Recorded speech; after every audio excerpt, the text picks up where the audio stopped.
ஒவ்வொரு பெண்ணுமே வந்து பார்த்தீங்க அப்படின்னு சொன்னால் அவளுடைய பூப்பு அடைந்த காலம் தொட்டு, அதாவது மெனார்க்னு சொன்ன வயதுக்கு வந்த பருவத்தில் இருந்து பூப்பு முடிவு காலம் வரை, மெனபாஸ் வரைக்குமே அவங்களுடைய அந்த கருமுட்டை அப்படிங்கிறது இருந்துக்கிட்டு தான் இருக்கும். உங்களுடைய கருமுட்டையினுடைய எண்ணிக்கை ரொம்ப அதிகரிச்சிருக்கு அப்படின்னா அதை கம்மி பண்ணுறது எப்படி? உங்களுடைய ஏஎம்ஹெச் லெவல்ஸ் வந்து ரொம்ப அதிகமாக இருக்குது அப்படின்னா அதை எப்படி கம்மி பண்ணலாம்?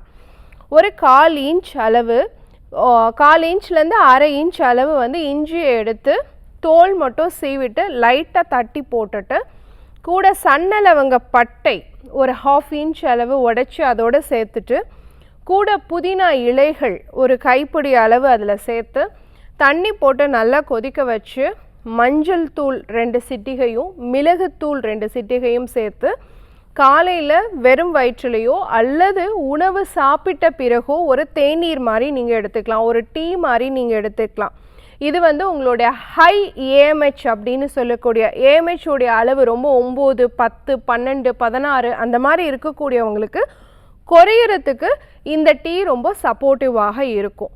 அடுத்து பார்த்தோம் அப்படின்னு சொன்னால் ஏஎம்ஹெச் ரொம்ப கம்மியாகவே இருக்குது, அதிகரிக்கிறதுக்கான வாய்ப்பு இருக்கா அப்படின்னு கேட்டிங்கன்னா, ஏஎம்ஹெச் கம்மியாக இருந்தாலும் அதனுடைய குவாலிட்டியை நம்ம இம்ப்ரூவ் பண்ணலாம். அப்படிங்கிறதுக்கு என்ன பண்ணலாம் அப்படின்னு கேட்டிங்கன்னா, பூசணி விதை அப்படின்னு சொல்லக்கூடிய பம்கின் சீட்ஸை பீரியட்ஸ் ஆன முதல் நாள்லேருந்து 15 நாள் வரைக்கும் 1 ஸ்பூன் வீதம் பொடி பண்ணி காலையில் வெறும் வயிற்றில் வெந்நீரில் கலந்து எடுத்துகிட்டே வரலாம்.